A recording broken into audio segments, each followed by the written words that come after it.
Hello everyone. आज के इस वीडियो में हम 1773 के रेगुलेटिंग एक्ट से लेकर 1935 तक के सभी इम्पोर्टेंट एक्ट जिसके छोटे छोटे हिस्सों से प्रश्न बनते हैं, जैसे सुप्रीम कोर्ट की स्थापना किस एक्ट के तहत हुई, बजट पर बहस करने व प्रश्न पूछने का अधिकार किस एक्ट से मिला, चीन व चाय का व्यापारिक अधिकार किस एक्ट के तहत समाप्त हुआ, शिक्षा पर 1 लाख का व्यय किया जाएगा किस एक्ट के तहत बताया गया, सब पढ़ेंगे एकदम शॉर्ट एंड सिंपल। सभी एक्ट की इम्पोर्टेंट पॉइंट देखेंगे। बस अगर आपको वीडियो पसंद आ जाए तो प्लीज़ सब्सक्राइब कर लीजिएगा, इस बार तो बहुत मेहनत लगी है। चलिए शुरू करते हैं। सबसे पहले हम देखेंगे 1773 का रेगुलेटिंग एक्ट। इसका पहला है, कंपनी पर संसदीय नियंत्रण की स्थापना की गई। गवर्नर की जगह गवर्नर जनरल आ गया। ये मैंने पिछली वीडियो में भी पढ़ाया हुआ है। गवर्नर जनरल तब प्रथम कौन बना? वारेन हेस्टिंग बना। सुप्रीम कोर्ट की स्थापना हुई किसके तहत? 1773 का एक्ट था। ठीक है, एक्ट अलग होता है। 1773 का एक्ट था और 1774 में बना था सुप्रीम कोर्ट। और इसमें एक प्रश्न पूछा जाता है कि प्रथम मुख्य न्यायाधीश कौन था? तो एलिजा इम्पे थे और 3 अन्य सदस्य भी थे इसके। वो 3 अन्य सदस्य का नाम लूसेंट की किताब में भी लिखा हुआ है। आप कमेंट करके बताइए वो 3 अन्य सदस्य कौन कौन थे। कंपनी को चलाने के लिए 2 संस्था बनाई गई, court of proprietor, court of director. इसको याद करने की ज़रूरत नहीं है, ये याद कर लीजिए कि गवर्नर जनरल 1773 के रेगुलेटिंग एक्ट से बना और पहला था वारेन हेस्टिंग। सुप्रीम कोर्ट की स्थापना हुई 1773 के एक्ट के तहत, लेकिन स्थापना कब हुई? 1774 में। और जो सुप्रीम कोर्ट बना उसका प्रथम मुख्य न्यायाधीश एलिजा इम्पे थे। अब देखेंगे 1784 का पिट्स इंडिया एक्ट। संसदीय नियंत्रण और बढ़ा, बोर्ड ऑफ कंट्रोल की स्थापना की गई और बोर्ड ऑफ कंट्रोल में कितने सदस्य थे? 6 सदस्य थे।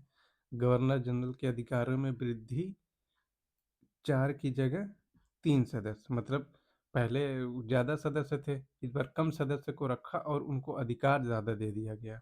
किसके तहत? 1784 के एक्ट के तहत।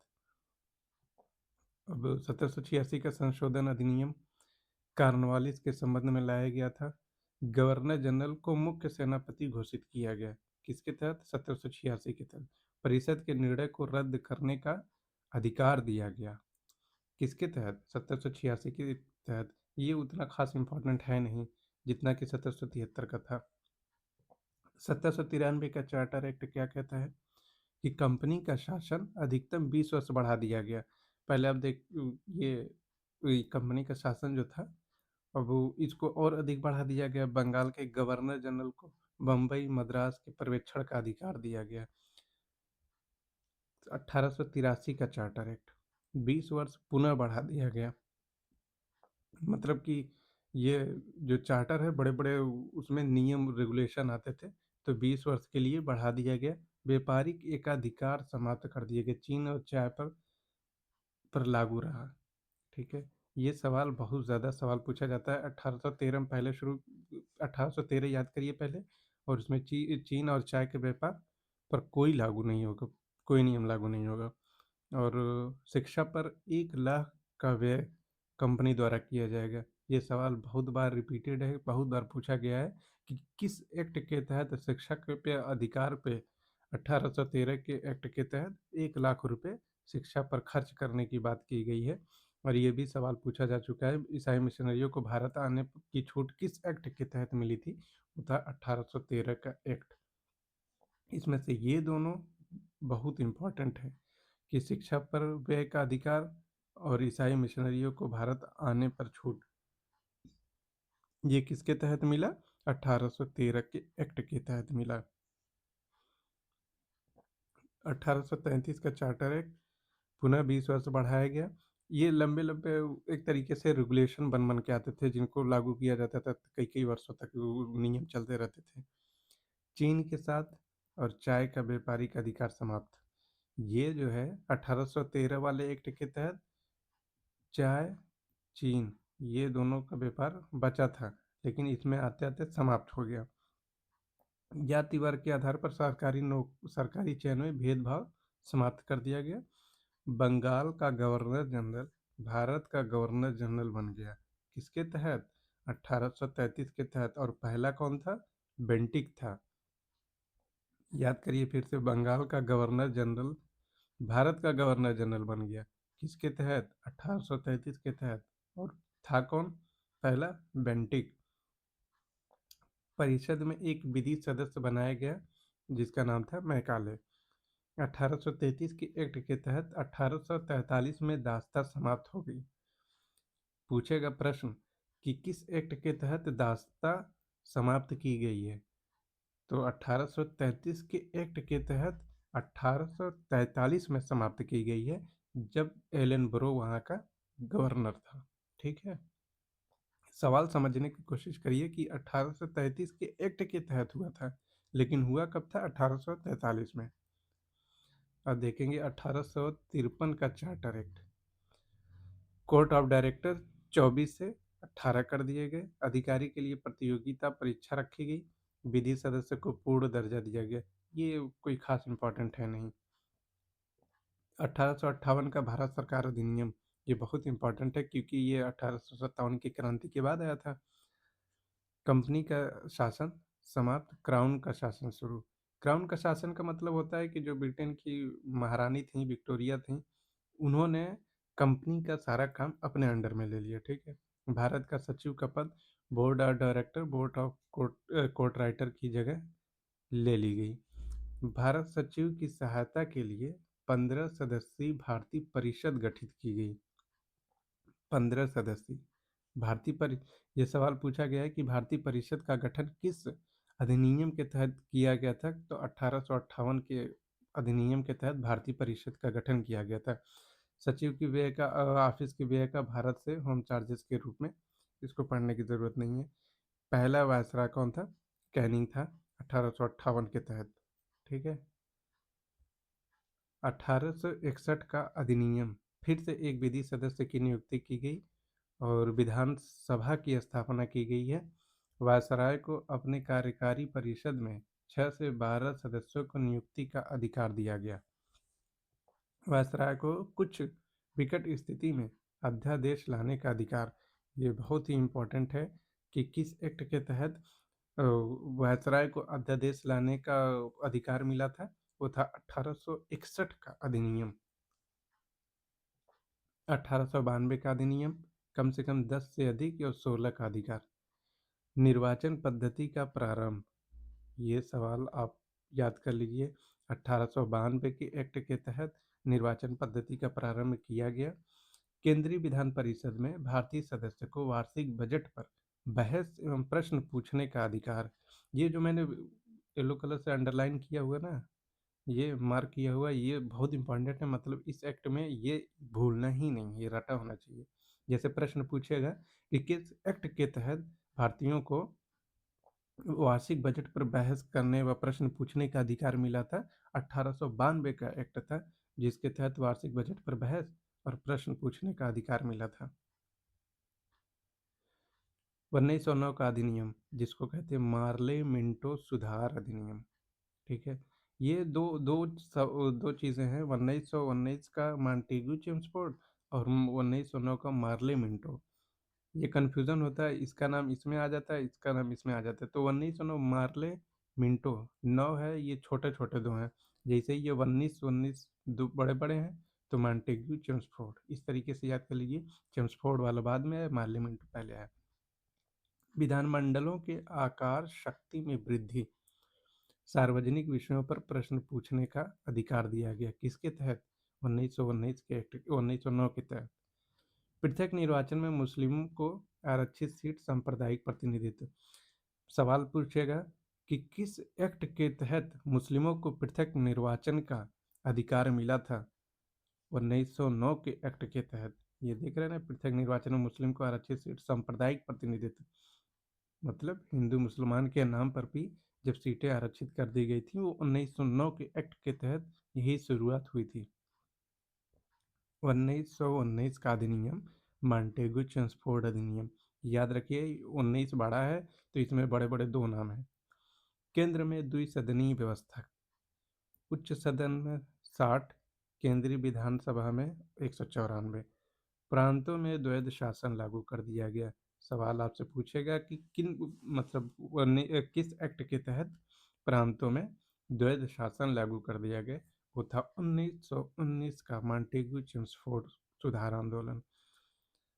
आरक्षित और हस्तांतरित दो विषय रखे गए।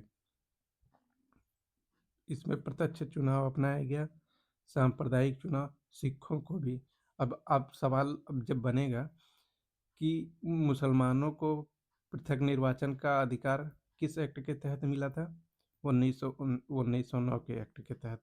लेकिन फिर यहाँ देखें ना, सांप्रदायिक चुनाव सिखों को भी 1919 के एक्ट के तहत सिख को भी अलग तरीके से आरक्षित सीटें मिल गई कि आप चुनाव अलग से लड़ सकेंगे। ठीक। 1935 का अधिनियम, अखिल भारतीय संघ का निर्माण। 1935 को ईस्वी लाख ये ऐसा एक्ट है जिसके तहत हमारे संविधान में बहुत सारे प्रावधान यहीं से लिए गए हैं। किससे? 1935 के एक्ट के तहत। अखिल भारतीय संघ का निर्माण, केंद्र स्तर पर द्वैध शासन। केंद्र स्तर पर प्रांतों में द्वैध शासन समाप्त कर दिया गया, प्रांतों को स्वायत्तता दी गई। 3 प्रकार की सूचियां दी गई, संघ सूची, राज्य सूची, समवर्ती सूची। आप तो पॉलिटी में पढ़ते होंगे। संघीय न्यायालय और संघीय बैंक 1935 के एक्ट के तहत बनी। और 1935 के एक्ट को ही नेहरू जी ने अनेक ब्रेक वाली इंजन रहित गाड़ी कहा था। ये सबसे ज़्यादा इसके सारे प्रावधान आप याद कर लीजिए, और इस बहुत ज़्यादा पढ़ने की ज़रूरत नहीं है। और जाहिर सी बात है, लास्ट एक तरीके से यहीं से जब सारा संविधान के प्रावधान लिए गए तो ये बहुत इंपॉर्टेंट ही होगा। केंद्र स्तर पर द्वैध शासन की स्थापना की गई, प्रांतों में द्वैध शासन समाप्त कर दिया गया, 3 प्रकार की सूचियाँ बनाई गई, संघीय न्यायालय व संघीय बैंक बनाए गए। नेहरू जी का कथन तो रट लीजिए कि किस एक्ट को नेहरू जी ने ऐसे ऐसे कहा था। ठीक है। अब चलिए आइए फिर से रिवाइज करते हैं, देखते हैं कि किस तरीके से आप लोगों ने पढ़ा है, कितना याद रहा आपको। चलिए बताइए कि किस एक्ट के तहत सुप्रीम कोर्ट की स्थापना की गई? 1773 के एक्ट के तहत। कब की गई? 1774 में की गई। इसी एक्ट के तहत गवर्नर जनरल को बंगाल का गवर्नर जनरल बनाया गया था। तो कौन था सबसे पहला गवर्नर जनरल? हेस्टिंग्स था। ये सवाल बहुत इंपॉर्टेंट है कि प्रथम बंगाल का गवर्नर जनरल कौन था? वारेन हेस्टिंग था। ये सवाल मुख्य न्यायाधीश वाला, ये भी सवाल कई बार पूछा गया है। प्रथम मुख्य न्यायाधीश कौन था? इम्पे था, एलिजा इम्पे।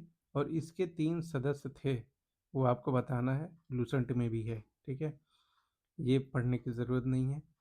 1784 का पिट्स इंडिया एक्ट, संसदीय नियंत्रण बढ़ गया था, बोर्ड ऑफ कंट्रोल की स्थापना की गई थी। सिर्फ सवाल इस तरीके से बन सकता है कि 1784 किस एक्ट के तहत बोर्ड ऑफ कंट्रोल की स्थापना की गई थी? तो था 1784 का एक्ट। 1784 का संशोधन अधिनियम कॉर्नवालिस के संबंध में लाया गया था। गवर्नर जनरल को सेनापति घोषित कर दिया गया था। कंपनी का शासन अधिकतम 20 वर्ष के लिए बढ़ाया गया। ये किस एक्ट के तहत शुरुआत हुई? 1793 से। ये 1813 और 1833 दोनों बहुत ही इंपॉर्टेंट हैं। अब थोड़ा ध्यान दीजिएगा। पूछेगा सवाल कि किस एक्ट के तहत सारे अधिकार समाप्त कर दिए गए, चीन और चाय पर वो अधिकार लागू रहे? ये किस एक्ट के तहत हुआ था? तो ये हुआ था 1813 के एक्ट के तहत। फिर सवाल पूछेगा कि किस एक्ट के तहत ये बचे हुए अधिकार, मतलब चाय और चीन चीन और चाय पर अधिकार किसके तहत समाप्त कर दिया गया? 1833 के एक्ट के तहत। और फिर बताइए कि किस एक्ट के तहत 1 लाख रुपए शिक्षा पर व्यय करने की बात की गई है? ईसाई मिशनरियों पर भारत आने की छूट दी गई थी। ये किस एक्ट के तहत? ये दोनों 1813 के एक्ट के तहत किया गया था।